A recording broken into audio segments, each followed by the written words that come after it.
I don't know that I have a large enough following yet where Kickstarter could be valuable. Is there a place for me on Kickstarter? The vision is not very difficult to understand. It's very clear. Oh yeah, let's launch some really amazing idea and bring our community along to actually make it happen. And again, it's not a donation. It's, hey, we have this cool idea. We either make it or we don't. That's it. You as a platform, Kickstarter as a platform, also have products on top of that say, oh, let's take your stuff and let's dynamically put it in front of people that we think you could find value in and they could find value in. Get serious about it. And that is what separates the good from the great. And they're intentional about what they're doing and they're confident about it and that they do not care about what people think of their early stuff. It's like they're just on the path to wanting to see success there. Welcome to Building Value. I'm Jason Nellis. Today, I'm chatting with Brett Dashevsky. He's the founder of Creator Economy NYC, a large monthly group of creators who get together and share some advice with one another. He's also the head of content creators at Kickstarter. His whole obsession is thinking about the larger creator economy and ecosystem and how to get people connected in it. We talked about how Brett built the Creator Economy NYC group from the ground up, how he schedules each individual event so that creators get the maximum amount of value with the least amount of sponsor BS. We also talked about where Kickstarter can bring value to creators and vice versa, and talk through some of the different ways that you could launch a Kickstarter campaign and build something meaningful, even if you're a small creator like me. All in all, it was a fun interview. I hope you enjoy it. If you like what you see or hear, you want to let me know, leave a review, leave a comment, follow, like, subscribe, do all the things that people do. Every little bit of following, every little bit of likes, it all adds up and it really helps. And here he is, Brett Dashevsky. Brett Dashevsky, welcome. How are you today? I'm doing well. Jason, thank you for having me. Thank you for being here. It's good to see you. I've got a lot I want to tackle, but first things first, I would love for you to introduce yourself a little bit to the audience. Give them a little bit of your background from the horse's mouth, as it were. Sure. All right. I love that saying. Well, my name is Brett, and I am currently the founder and organizer of a community here in New York City called Creator Economy NYC. And the community's purpose is to essentially connect the city's leading content creators, marketers from both the brand and agency side, as well as founders and operators who are building in this space. And I am also the head of content creators at Kickstarter, where we are looking to really enter more into the creator economy to basically have Kickstarter serve as a go-to platform for content creators when they're launching their ideas and projects to involve their community, right, to test proof of concept, and kind of take a more practical approach to launching ideas as opposed to putting something out there and perhaps it doesn't stick, right? It's like launch it on Kickstarter, see what the interest is, expand your audience and involve your audience and community in actually bringing it to life. And then I'm also the co-founder of an analytics tool for influencer marketers called Dashevsky. That is a comment section analytics tool, which funny enough came about from the events I was hosting, as well as the Kickstarter job. So everything really comes full circle. And yeah, I'm based in New York City, the Big Apple, originally from New Jersey, South Jersey. So New York is still a little far from me. Philly was the city that was near me growing up. And yeah, that's a little bit about me. Okay, so I have so many things I want to dig into. First things first, when do you find time to sleep with all of these different responsibilities? I think that's the most important question. I mean, how do you take care of yourself when you've got that much you're juggling? That's a great question. It's funny. I was just talking to my girlfriend about that in terms of, wow, I'm feeling really overwhelmed today because we have an event coming up. And whenever an event is approaching and there's less than a week's time, it essentially starts to consume my mind, which is not healthy because there are other things that also require my attention. So a lot of competing priorities. In terms of balancing my time, getting sleep, taking care of myself, I certainly like to make time for exercise. And I find the best way to do that is just in the morning so I can get it over with, but kind of have a day before my day actually starts. But doing things like that and finding routines in that sense help me balance everything. I wish I was able to say that I was so regimented that everything's in place. But it's just simply not the case, right? It's always an adaptation every single day in terms of balancing stuff. For a while, I was just focused on, two things. And then when you add a third thing in, you go from being like 6 out of 10 at capacity to all of a sudden 10 out of 10. you got to begin to say no to certain things, mainly in the professional realm, because I feel it's actually healthy for me to say yes to things in the social realm where it's like, not everything in life needs to be about work. You can say yes to this on a Thursday night, and it actually may be healthy for you to do so. But when it comes down to professional things, I certainly have found myself recognizing what is my capacity, and the better you get at understanding that for yourself, the better you can get at prioritizing work and actually beginning to say no to things in life, which is challenging, but certainly is a thing that you need to do. And I never realized that I would be at the time in my life where you actually have to say no to certain things professionally, but it's what you got to do for the sake, again, of your mental health and avoiding burnout. Yeah, couldn't agree more. Well, you've certainly got your hand in a lot of different projects. I'd love to start with, what brought you to the creator economy, the creator community in the first place?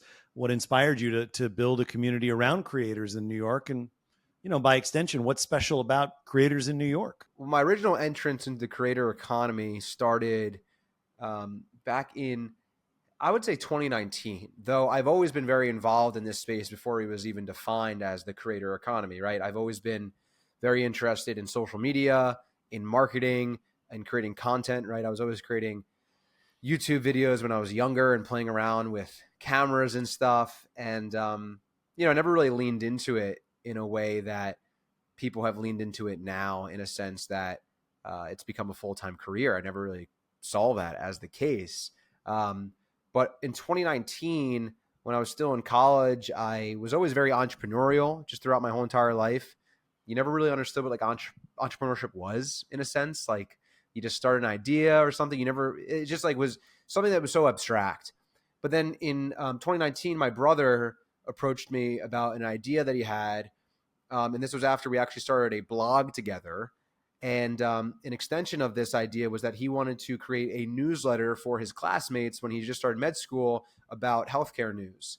And the ultimate idea was like the morning brew of healthcare, but in a very simple way, like just for his classmates, because he realized so many of them knew about, the biological systems, but not about the actual healthcare system. And I was working on like an idea at the time. So I was like always just looking for something to do. I had a job already lined up before graduating, so had a lot of mental space, which I feel like I took for granted at the time. And I was like, oh, I would love to kind of build out the Instagram and kind of the branding and marketing for this. And we ultimately tag team on that for a while, and it started to gain a lot of traction. And I didn't even realize that we were operating in like the media space, right? I never considered like, oh, I started a media company. Again, like everything's so abstract. And that, well, we're actually in the creator economy, which was just building up as COVID came about. And we were growing this thing and had some advisors come on board. And ultimately, after about a year and a half in operation, we were acquired by another upstart called Workweek, which was building a collective of like industry expert brands and was trying to build media companies around individuals who ultimately, my brother was that individual.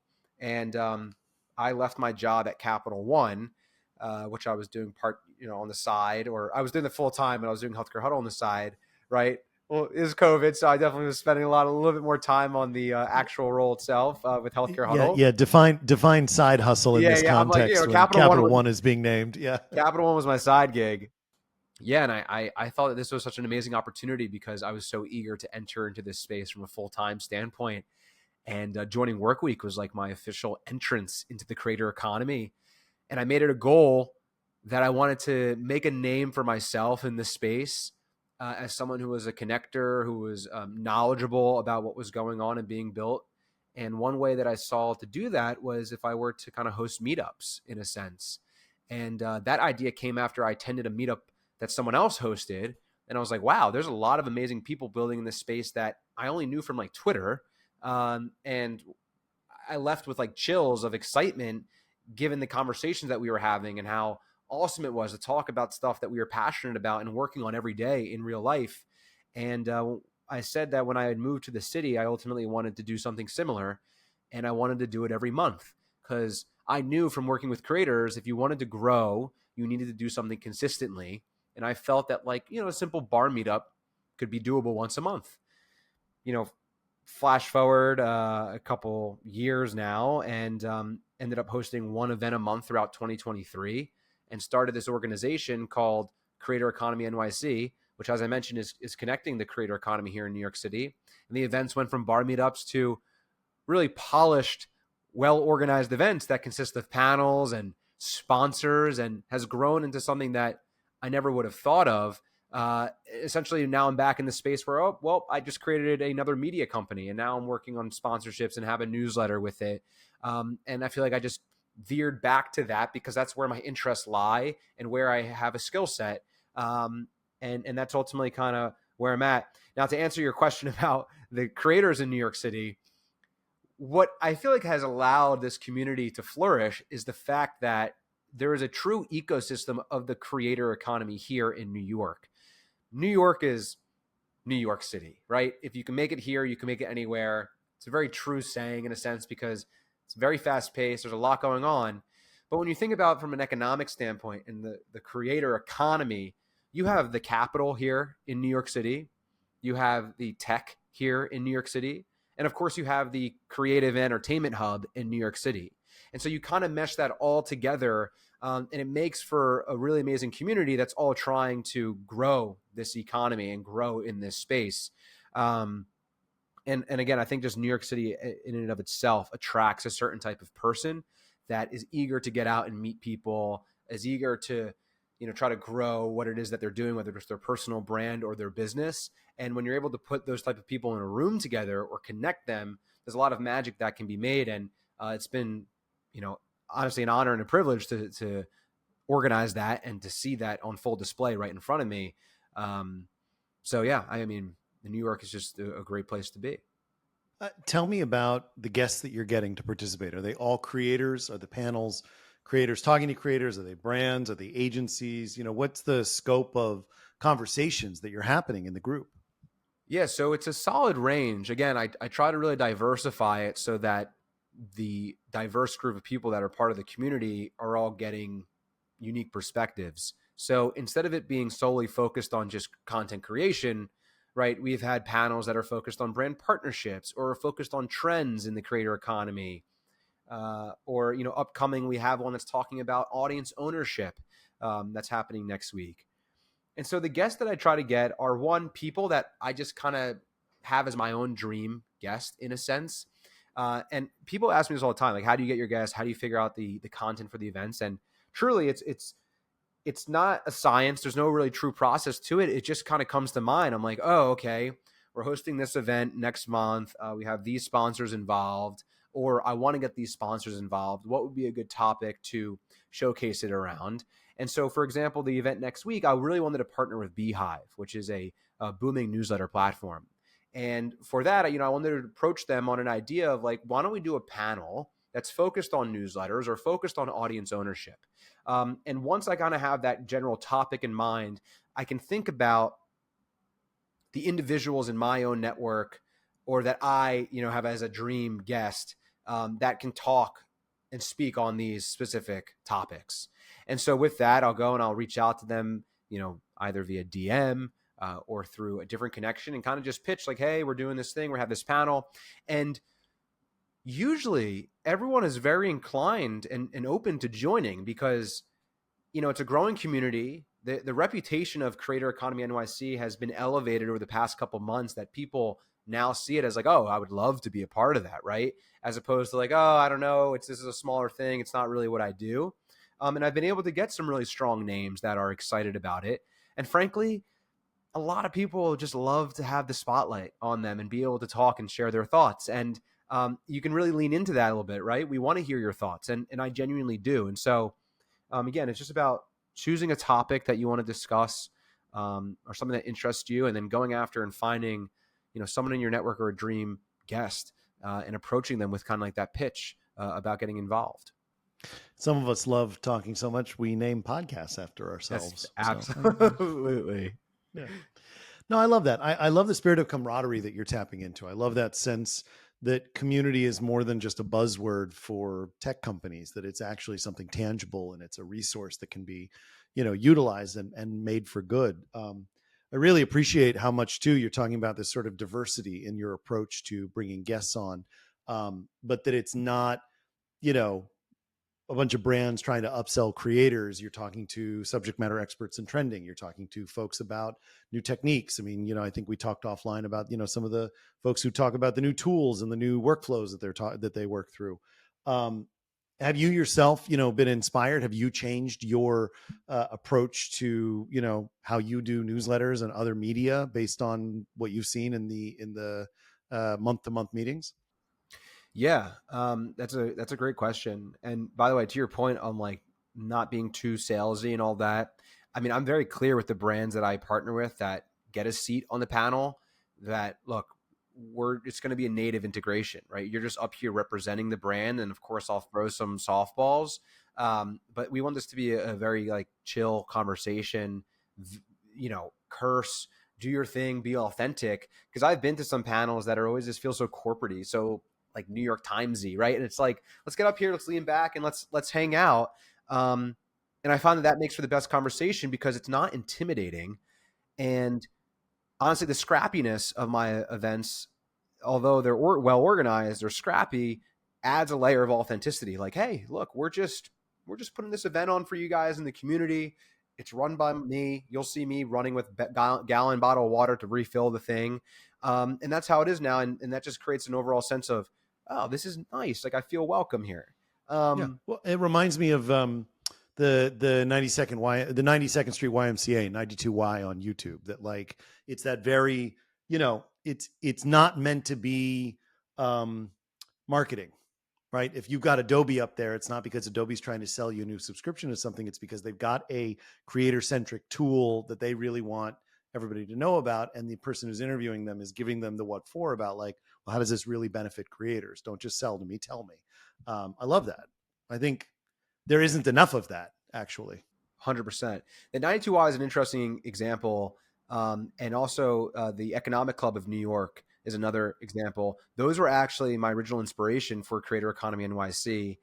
I wanted it to be like a place where we come together to like exchange ideas, which it is. But that kind of idea of like this club for us to have like civil discourse on the creator economy is always what I want. And that's like kind of in the DNA of it. And I always try to keep that to be true. I originally wanted to name it the Creator Economy Club of New York, but I ended up just coming with Creator Economy NYC, which is so straightforward, right? And not a huge science to the name. Well, but I love that there's forethought in that of being able to then move that to other cities, right? Because what's to prevent you from then being able to say, well, I'm really passionate about seeing what LA has to offer, or we were talking internationally earlier, London, Paris, Shanghai, whatever. 100%. It's not so much that you would necessarily be turning this into an international franchise so much as if somebody came to you and said, I want to do this in my city, you could give them that support. And there's a ready-made template with ready-made branding ready to go. Absolutely. That totally was also the thinking when I was like, well, if it's Creator Economy NYC, it could be Creator Economy LA, Creator Economy, CHI, Creator Economy MIA, whatever it may be. But I mean, to go back to your original question about like my own learnings from the panels and stuff, a lot of my questions that I ask some do stem from my own interest, but others do stem from me knowing who's in the audience and what they probably would want to hear. And there's still so much for me to learn in this space, and I consider myself a creator economy generalist. And because of that, I want to soak up as much knowledge in a range of areas, hence why I try to have topics that are wide ranging. So for example, I mean, brand partnerships is something that I was ramping up this year. And so I hosted a panel on brand partnerships back in January. And I mean, I walked away with a ton of learnings from it, from being the moderator there, about like how to best approach myself as a creator in attracting brand partnerships, how perhaps to price myself. And that was something where it's like, wow, I really enjoyed that panel, even though I was the one that was up there, but I really enjoyed hearing all the answers. And I get really locked in, like, so someone's tried to make sure I'm looking at the audience and ensuring everyone's engaged, but like, I really feel like I'm having like a one-to-one conversation with each of the panelists when I'm up there. And I think that that's what allows me to do a really great job moderating, and also to ask great questions that I get good takeaways from myself.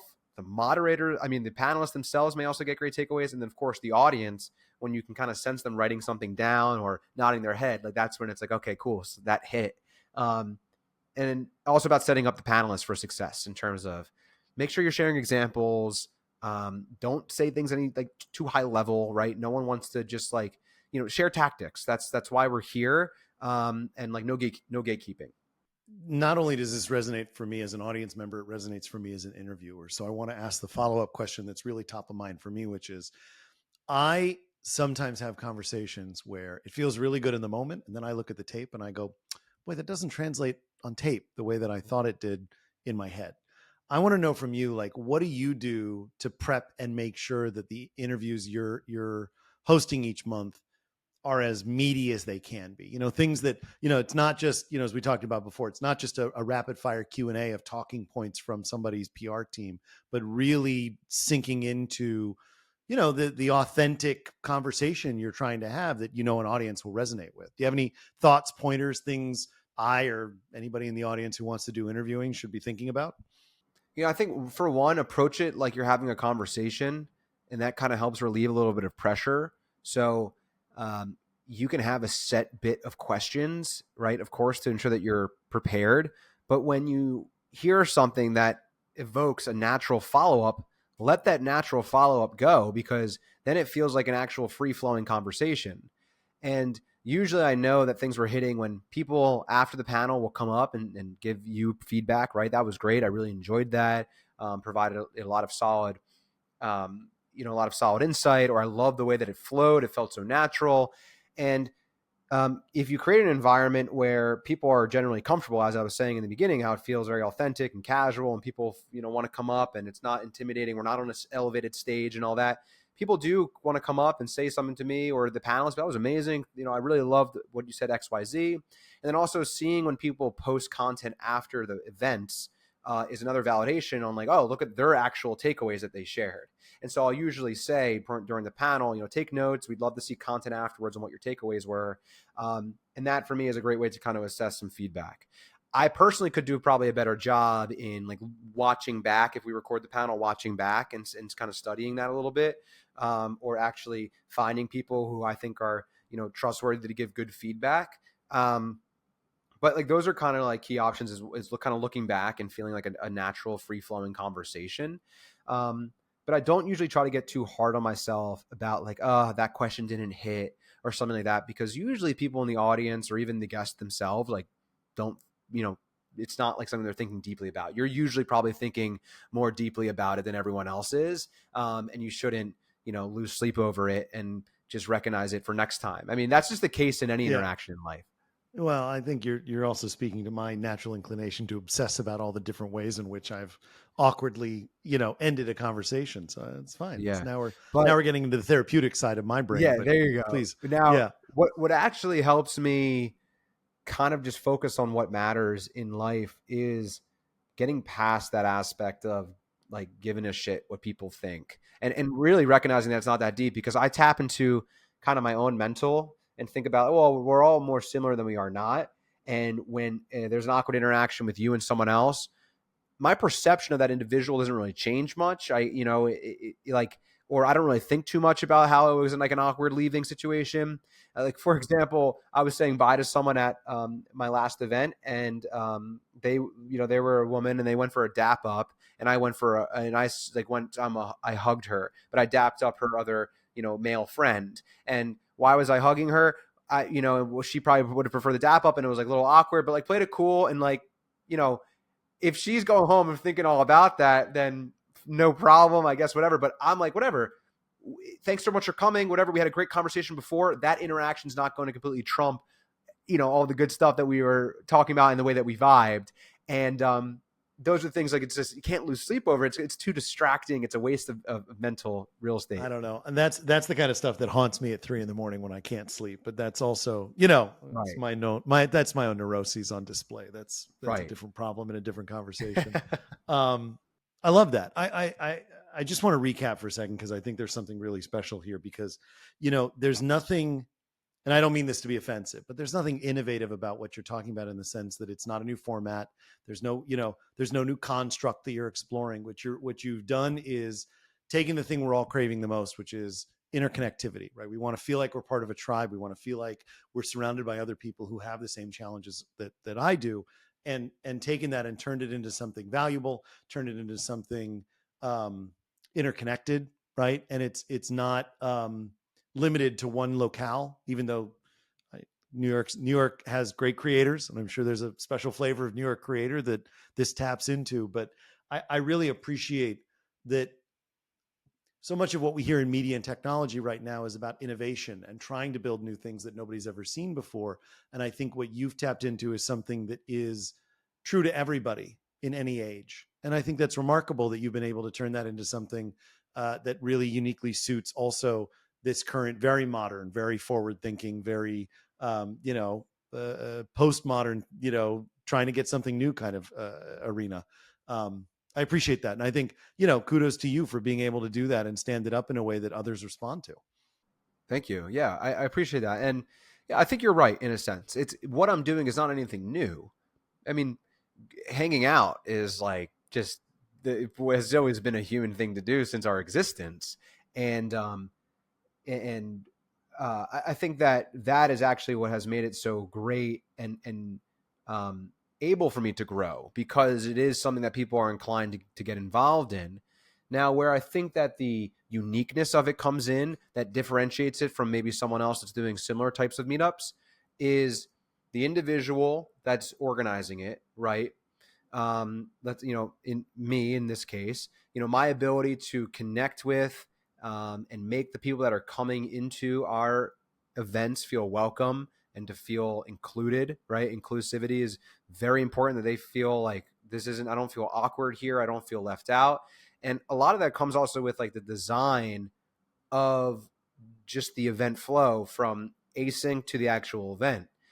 And so with that, it's like ensuring that you have a very nice, maybe a nice graphic, right? That's a great first impression. It makes you excited about what you're getting involved in. That also allows the thing to grow because it feels legitimate. So when people see the Creator Economy NYC website or newsletter or the RSVP links, they're like, oh, this thing looks legit. It's not something that's scrappy. I feel like I want to come to this. It's going to be well put together. And I really try to live up to that because I'm a big believer in design and first impressions. And it's where my strong suit lies, right? It goes back to my branding and social media abilities.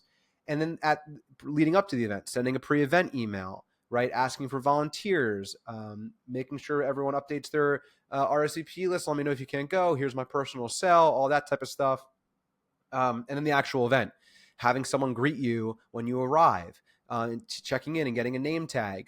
Those are all unique things that you'd be surprised a lot of event organizers or people don't do. And those small things really do add a nice element when you walk in and someone goes, hi, welcome, sign in and, go enjoy yourself. Having that there makes it feel like you've been welcomed in, go enjoy yourself. And then the post-event stuff, sending out a feedback email, which is actually automated through the platform I use, Luma. And then actually sending a post-event email where I thank everyone for coming, give the sponsors, if they're there, a shout out, and maybe sending photos of the event so people have stuff to post, right? Those are things that kind of add layers to what is already pretty basic of we're just bringing people together. And that is what allows the thing to be attractive to new attendees, to recurring attendees, and of course, the sponsors who want to help fund the thing so that I can continue to elevate what it is that we're building. Love it. Let's take a shift here because I want to talk now that we've gotten a real clear sense of your investment in the creator economy and how you perceive. I do want to also shout out, like, design is huge. Knowing that I'm showing up somewhere and the website didn't look like it was, put together in MS Paint, and the name tags don't look like they were cut out of a newspaper like a ransom note. Let's talk about how you apply all of these principles to your role at Kickstarter. And let me kick off, no pun intended, by saying that I'd love to get a better sense of what, recognizing what you can and can't share. What is Kickstarter's strategy around creators specifically? So when you talk about creators and engaging them on a platform like Kickstarter, are we talking about bringing them into the standard, Kickstarter economy and having them launch specific projects like a new, I don't know, new stand-up special that they want to get funding for? Or are we talking about like, I have an idea for a concept and you want me to come to Kickstarter to actually get funding so I can go find editors and find graphic designers and really kick off my new podcast? Or is it something that, in between? No, it's a great question. I think you pretty much hit the nail on the head. Kickstarter has been around for 15 years, and its mission is basically to bring creative projects to life. And we've seen some very popular products nowadays that have actually originally launched on Kickstarter, like Peloton, or Oculus, that was bought by Meta, launched. Cards Against Humanity, that popular card game, launched on Kickstarter, right? So a lot of these innovative ideas have launched. And Kickstarter is a very creator-friendly platform because they literally have the tech infrastructure to allow you to crowdfund from individuals who may be interested in what it is that you're launching, and then allow you to set up reward tiers and own that audience that is interested in what you're building. And then when it comes to actually collecting the fundraising itself, you get to keep upwards of like 90% of or 95% of what it is that you have raised, which is pretty much not heard of anywhere else, that like on a Patreon or even competing platforms. So it's very creator friendly. And so one of the biggest challenges that creators who do come to Kickstarter face, and I'm saying creators in the sense of someone with an innovative idea, not necessarily a content creator, creative rather than creator in creative, the video sense. Yeah. Yes. They they don't have an audience, a built-in audience. And so the challenge comes down to promoting the actual event. Now, of course, Kickstarter, we have marketing mechanisms to promote projects and give it homepage access and put it in our newsletters and get it in front of the right people, because we have decades worth of backer data. But that's always been a challenge there. Now, if you take a content creator, right, in today's sense, an influencer, however you want to define it, or a YouTuber, they have these massive built-in audiences that they have built over the past couple of years. And so being a content creator there's a slim lifespan, right? The average YouTube channel lasts around 4 to 5 years. And so you want to basically transcend the platforms. You don't want to just rely on ad revenue and brand revenue. And so what you're seeing is a lot of these creator-led brands pop up, right? But they require a ton of upfront investment. And so you either go out and you raise venture funding, but then that's dilutive capital. You can go and take out loans, but now you're in debt. Or you can go and bootstrap the thing, but then you're tapping into your own savings without the understanding of whether or not the thing that you're launching is going to be successful and you'll be able to get a return on what you're doing.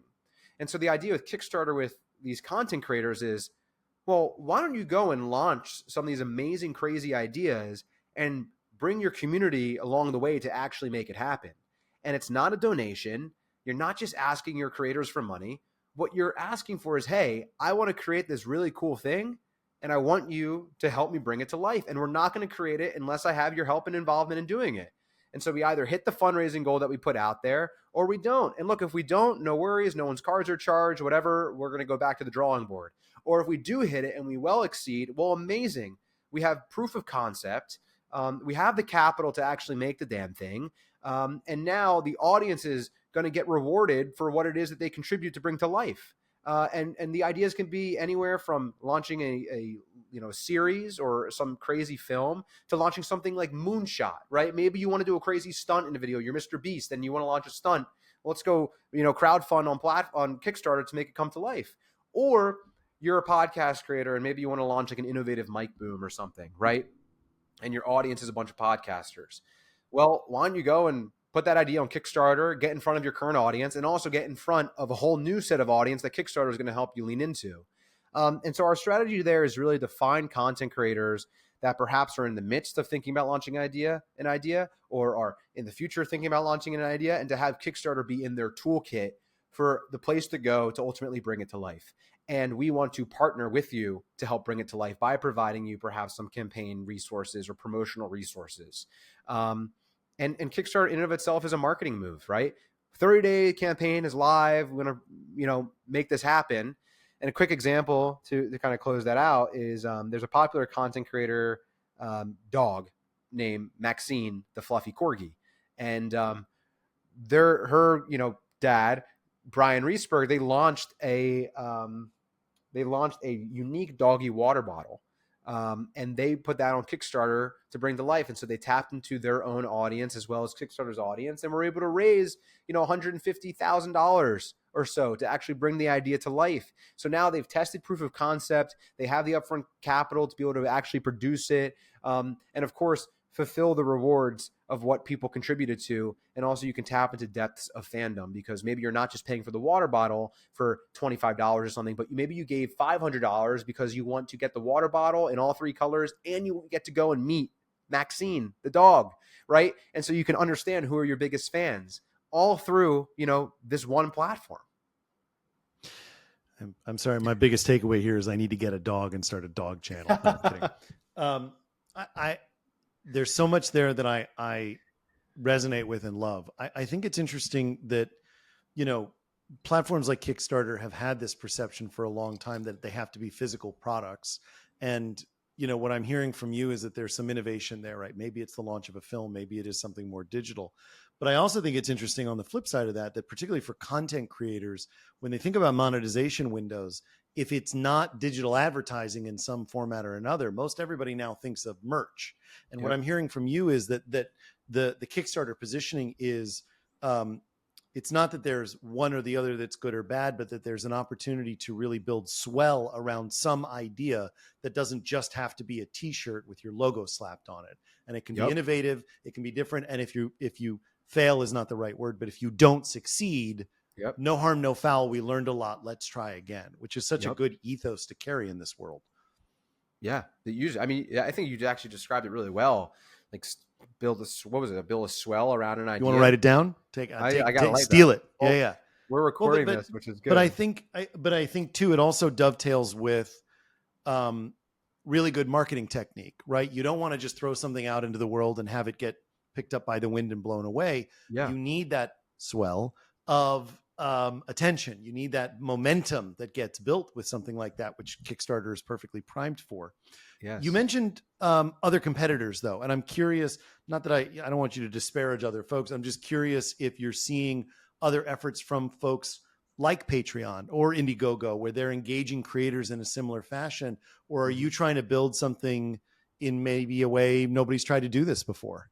You really understand the vision. And that's the thing. The vision is not very difficult to understand. It's very clear. Oh yeah, let's launch a really amazing idea and bring our community along to actually make it happen. And again, it's not a donation. It's, hey, we have this cool idea. We either make it or we don't. That's it. And sure, I may have money in the bank, but it's not about that. This is about like a collective idea, community powered creation, in that sense. Now, in terms of the competition, Kickstarter has competitors at Indiegogo, BackerKit, all of that. But Kickstarter is like the legacy brand that's out there. And Kickstarter does a lot of different categories really well, where perhaps some of those platforms are focused on a select few categories. And so Kickstarter is, agnostic to any type of ideas. And what's actually unique about the creator strategy is, well, the idea may not fall into a set category. It may be something completely new, and we're willing to take that and work to make it happen. And Patreon is actually a platform that we consider a complement to what we're doing, because if you're a creator and you're on Patreon and you have like 2,000 members of your Patreon, well, if you can just convert a couple of them to a specific project you're launching on Kickstarter, well, that's fantastic. And I actually would expect that the Patreon members would be some of the first people that want to help you bring this thing to life. And perhaps there's a unique reward tier on the Kickstarter project that is like for Patreon subscribers only. And so there's a lot of like complementary platforms that are out there. And the thing with Patreon is that sometimes it's like, hey, keep doing the thing that you've been doing, right? Here's your $5, $10, $50 a month, and just keep creating content. But Kickstarter kind of allows you to veer off of the treadmill for a little bit in terms of like creating something new and bold that can, one, make you a lot of money, can deepen your relationship with your audience because they helped you create something and feel empowered there. And that kind of allows you to maybe loosen the need to be on the treadmill all the time of like just, taking the funds and moving and moving and moving. And that's honestly just a greater problem in the creator economy itself, is that creators are trapped in formats and treadmills, and it's incredibly exhausting and tiring. And that's why you're seeing this trend of like well, how do I build myself to, be a business beyond just me? And that's why you see Mr. Beast with like Feastables, or you see Logan Paul in Prime Hydration. But there's a lot more that you can do beyond just like a CPG type of, brand or product. We launch like something bigger, bolder, brash, right? Whatever it may be. And Kickstarter's there to help make it happen. I have so many thoughts. I love it. Um, I'm in. I don't know that. I mean, so let me try this then. I don't know that I have a large enough following yet where Kickstarter could be valuable. So my subscribers as of the filming today is, I think, maybe 145 on YouTube. I've got a smattering of people who download the podcast each week. I can say the single digit numbers ticking up every couple of hours, and part of that is intentional. I'm still really honing in on what I think of as being the niche audience that I'm serving, and I'm making sure that I'm giving myself space before I start to really ramp up my outbound marketing. Is there a place for me on Kickstarter? Is there something where if I have an idea for a series of interviews where I'm going to need to get funding to go and actually talk to these folks, or some larger project I might want to build framework around, is there an opportunity for me on Kickstarter in a way that makes sense given my small audience? Yeah. Again, very great question. As it comes to our creator strategy, perhaps not, not yet on our end, but on Kickstarter in general, absolutely. If you can create a compelling campaign around what it is that you want to start, well, certainly you can put it out there, and you can tap into your current, subscriber base and your own followings, right? Friends and family. And then Kickstarter is there to help put it in front of maybe people who have backed past content projects, right? That's what's so unique about our platform, is the data that we have on past backers. And usually if you back a project, people come back to back more projects. And so if we put in an email or it's like, hey, here's a project you might like, well, now there's someone who's like, oh, I really like this idea of what it is that you're trying to do. And I want to help bring it to life. And then now they may ultimately become a subscriber of it. And so there's some audience expansion play there. Yeah, so certainly, I mean, like, anything can be launched on the platform. And again, the Kickstarter wouldn't be what it is if we couldn't help with discoverability. I appreciate that, but I do think it's important to distinguish. I wasn't actually even thinking about getting specifically you or your team's support, although I recognize that as a micro influencer at best, maybe nano influencer as the new term is, that's not a good use of your time, and there's not much that I could do with your help that would be valuable. But the idea that there are dynamic distribution opportunities, that even by launching a Kickstarter, if I do the due diligence of putting it together, you do actually have a mechanism, and it's not solely dependent on me promoting, although that is a part of it that I should be employing. That I think is really interesting. And in my own experience, I know that there are a lot of creators and creatives who feel hamstrung by the fact that platforms really expect them to bring their audience to the platform with no engagement opportunity, no cross-pollination, no sense of growth. It's really just, you built 800,000 followers on Twitter. Bring them over here. I promise you'll make more money. Well, maybe you will, maybe you won't, but I got to do all that work. How do I know that that's going to actually add value? I don't know that I have a specific question there so much as I just think it's really important to really, call attention to that, because it's kind of a rarity in our space. Yeah. I mean, in terms of like the audiences being locked in to certain platforms.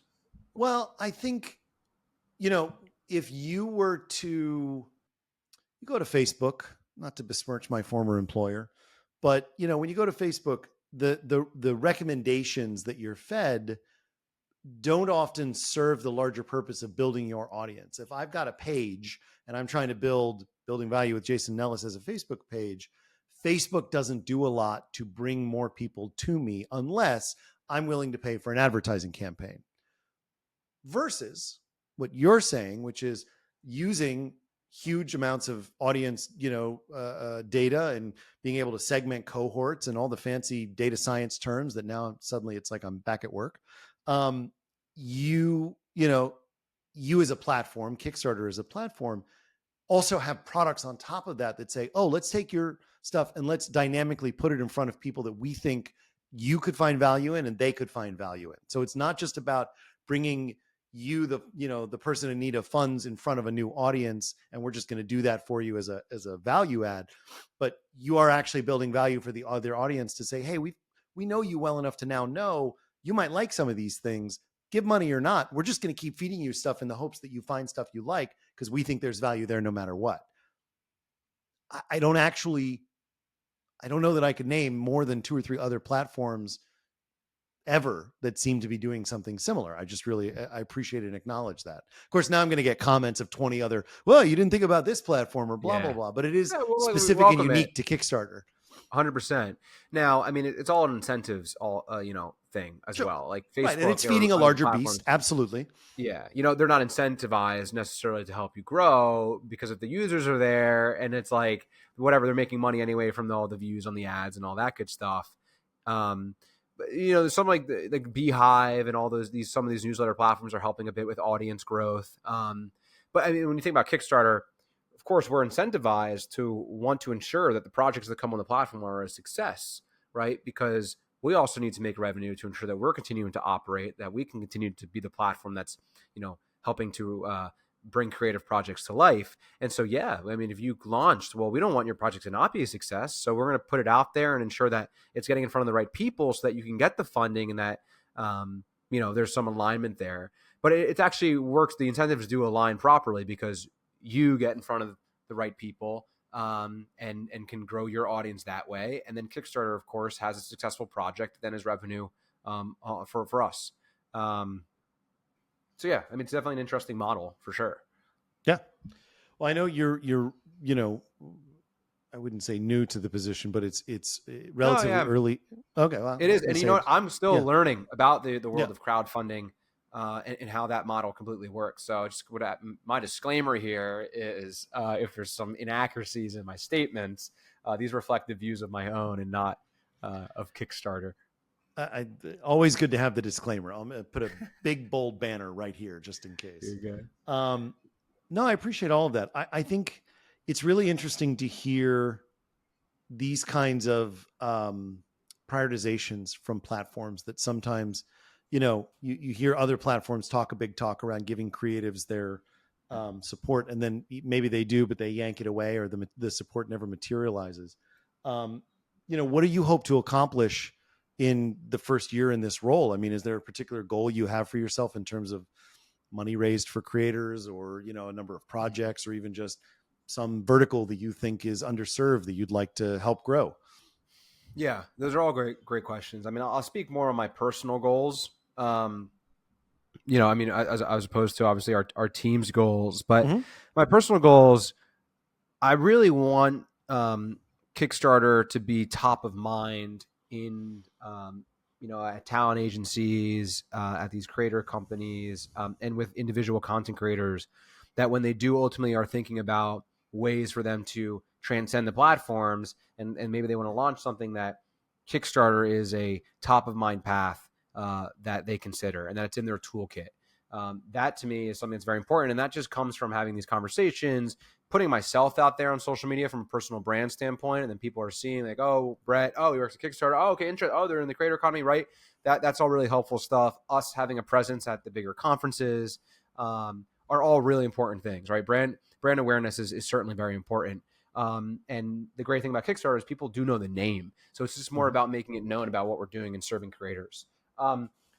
This year, I would love to see a handful of content creators actually launch projects on the platform. That would really validate what it is that we're leaning into. It would be a big win for us and our outreach efforts. There's certainly challenges there in terms of right time, right place. You gotta hit a creator that they're actively thinking about this, or they're changing certain strategies to actually, lean into Kickstarter as the platform for them to launch something. So if we can get just a handful of content creators to launch, I'll feel really satisfied and feel as though this mindset we have of what we're building and this, selling point has been really validated. And I kind of look at this year as like a training wheels year for Kickstarter in this realm.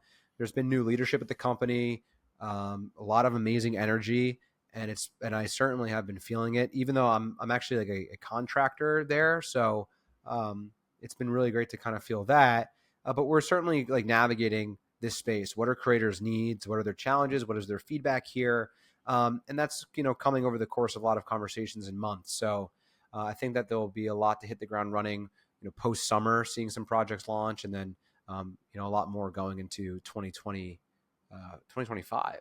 So Yeah, we're in the future. Yeah. No, I love that. One question to bring us home, because I think there's a lot of meat here to chew on, which is, a lot of the folks that I have had the privilege of talking to on this particular podcast tend to be folks who are, just hitting that first real hockey stick as content creators. They've or maybe they've plateaued after that first hockey stick. But I'd love to hear if you have any thoughts or stories from, your work with creators. Do you see any commonalities between, folks when they first really find their audience, they really find that traction, they kind of get that first meaningful explosion of following, and sort of the ones that are really good at turning that into something valuable? I think what I'm trying to get at is, any creator who sticks with it long enough is probably going to find some small amount of, sort of burst eventually. But I'm really curious if you see any commonalities among the ones who take that and do something to turn that into a career for themselves, and to really build that momentum into something that maybe down the line does turn into a Kickstarter campaign or gets them to headline, one of your meetups. Is there any commonalities you see there that folks should use as a good benchmark for themselves? I think a big commonality is that the creators who, again, do go off and kind of build careers around themselves as content creators is that they view from the start kind of content creation as their business, and that they start to treat it like, this is my product and this is the product that I'm building. And so there's periods of like R&D, there's periods of quote unquote prototyping or coming out with that MVP, which may be your first initial pieces of content. And then just like constantly iterating, building on feedback, no different than if you're building a SaaS tool or something.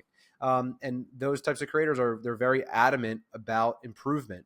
And frankly, they're probably pretty obsessed. And that is something that is a very common trait. I think, obsessed is super important. And they're just like, they're very involved and have high standards for the quality of work that they're putting out. But again, they're not just doing this for fun and playing around with it. Like, they're coming in and they're serious about it.